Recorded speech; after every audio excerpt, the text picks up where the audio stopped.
9, 8, 7, 6, 5, 4, 3, 2, 1, 0. Orang anak kecil yang bernama Eli.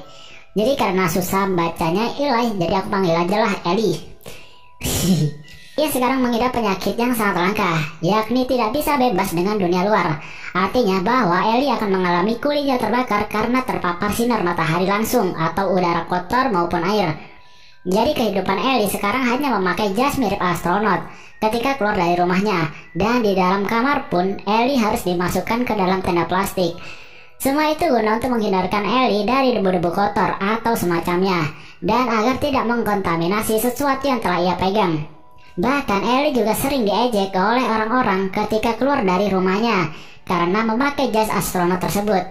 Di suatu hari ketika Eli ingin pergi, tiba-tiba Eli diganggu dan ia pun terjatuh yang membuat jasnya sobek, sehingga Eli merasa kepanasan. Tetapi di sini ibunya selalu bisa menenangkan Eli. Eli mempunyai ibu bernama Rose dan ayahnya bernama Paul. Suatu hari orang tuanya berniat untuk membawa Eli ke suatu tempat untuk membawanya berobat. Jadi Eli sudah dibawa ke rumah sakit, tapi hasilnya tidak ada yang bisa menyembuhkan penyakitnya.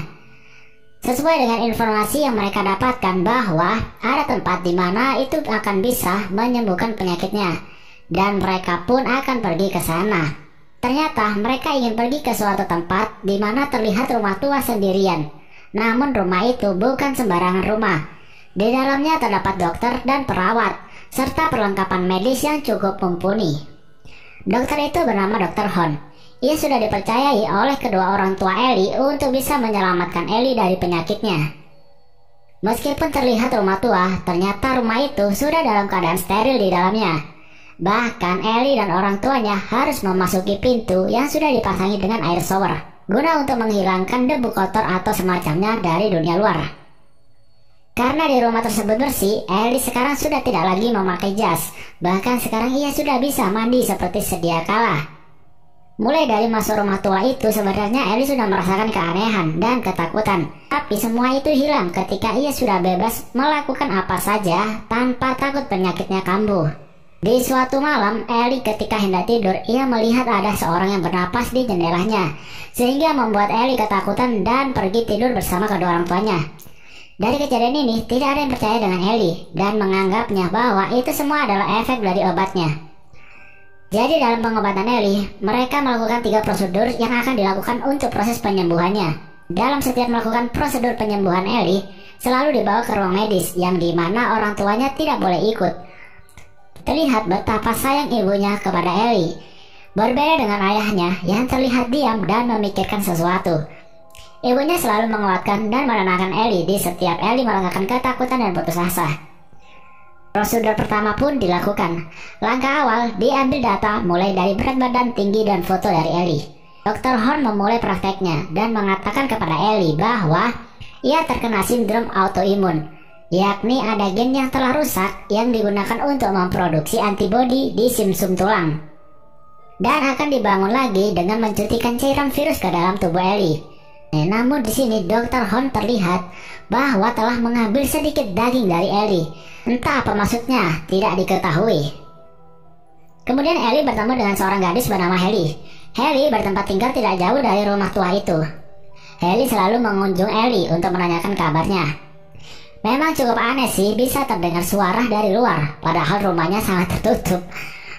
Eli bercerita kepada Heli bahwa ia sedang sakit dan sekarang dalam proses pengobatan oleh Dr. Horn di dalam rumah tersebut. Bahkan Eli di sini menawarkan kepada Heli untuk masuk ke dalam rumah itu. Namun sayangnya Heli tidak mau karena ia merasa ada yang janggal di rumah tersebut, dan Dr. Horn tidak menyukai Heli. Setiap kali Eli hendak tidur, ia selalu diganggu oleh zombie anak kecil. Mulai dari menuliskan kata lie yang ada di kaca, yang artinya itu adalah bohong, sampai menyeret Eli keluar. Tapi untungnya orang tuanya selalu datang dan menenangkannya. Ibu Eli sudah mulai merasakan keanehan.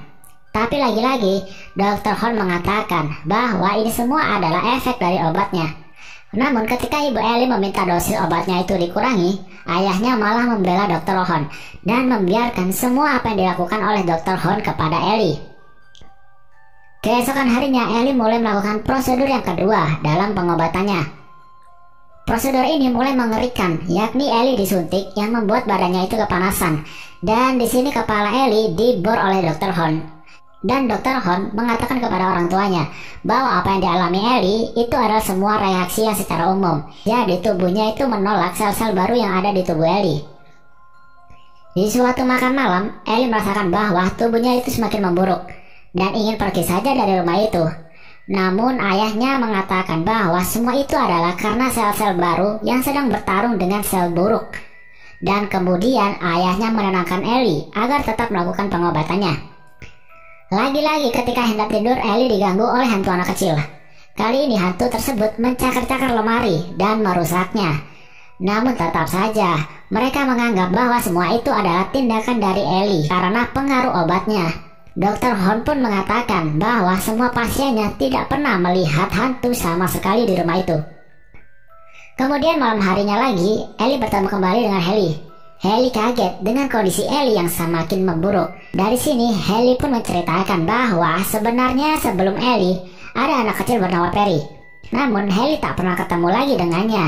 Setelah melakukan prosedur ketiganya dan bisa dipastikan bahwa Perry telah meninggal.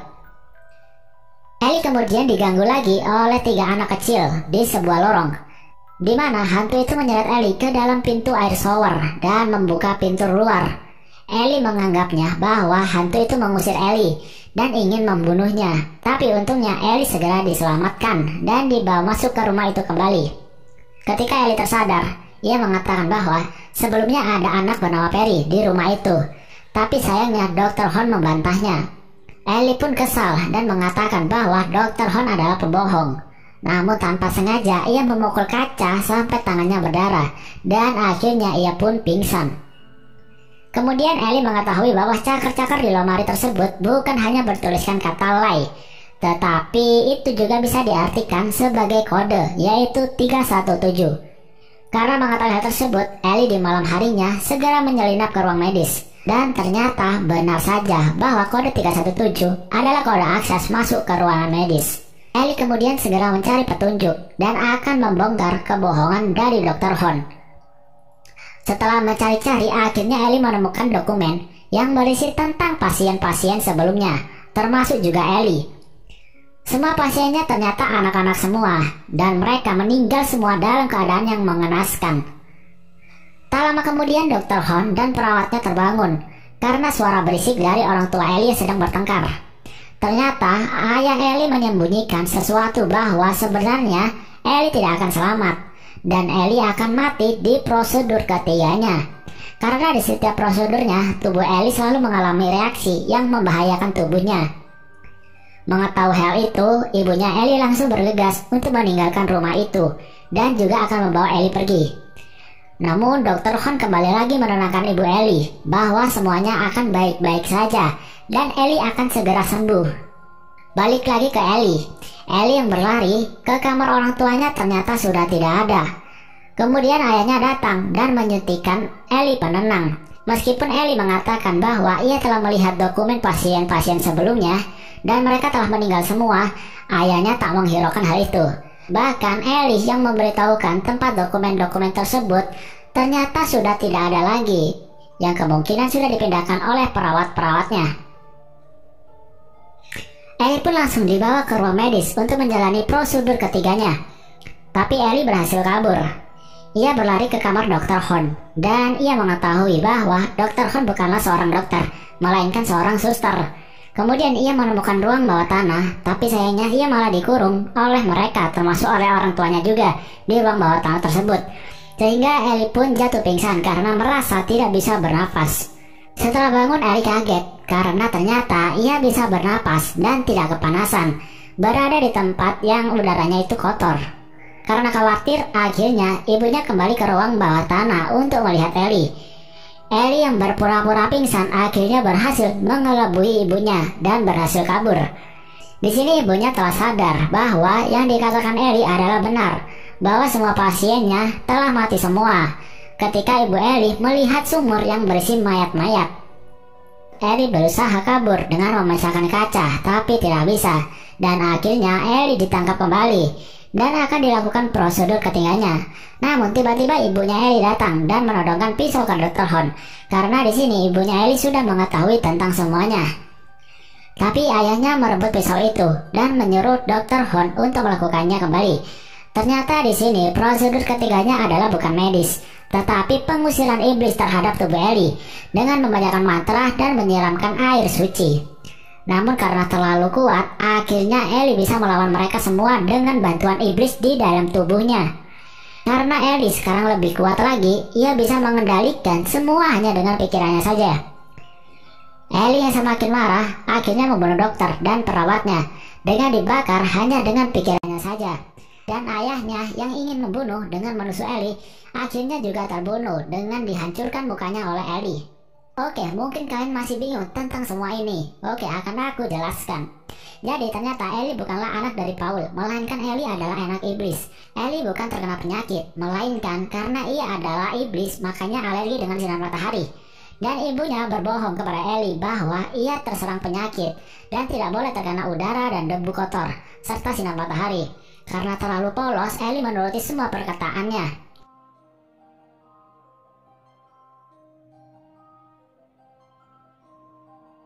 Di akhir video diperlihatkan bahwa Ellie membiarkan ibunya hidup karena selama ini ia sangat sayang terhadapnya. Dan kemudian ia dibawa pergi oleh Ellie yang mengatakan bahwa Ellie akan dibawa ke ayah aslinya. Dan film pun tamat.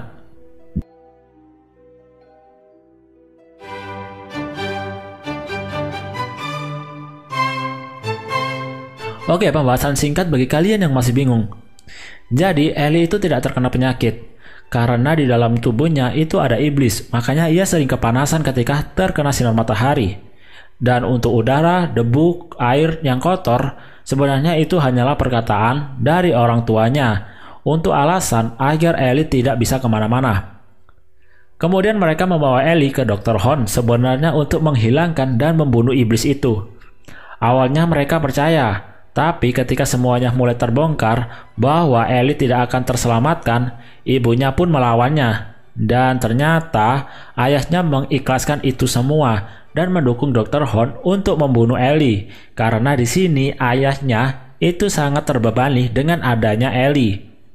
Dan untuk Dr. Horn sendiri bukanlah dokter, ia hanyalah seorang suster, di mana prosedur 1 dan 2 itu digunakan untuk melemahkan kondisi dari Ellie agar di prosedur ketiganya ia tidak bisa melawan. Tapi kenyataannya semua itu berubah. Iblis yang ada di tubuh Ellie itu lebih kuat sehingga ia bisa melawannya. Dan di akhir cerita tidak dijelaskan juga atau diperlihatkan siapa ayah sesungguhnya dari Ellie. Karena dari perkataan Ellie yang mengatakan bahwa akan membawa Ellie ke ayahnya. Tapi tiba-tiba filmnya pun tamat, tidak diperlihatkan ayahnya siapa. Ya memang sih di awal begitu rapi alur ceritanya, tapi di akhir-akhir kurang begitu nyatu dan terkesan amburadul untuk endingnya. Oke guys, mungkin itu saja penjelasan dari film ini. Maaf jika ada kesalahan dan terima kasih bagi kalian yang sudah menonton. See you next time.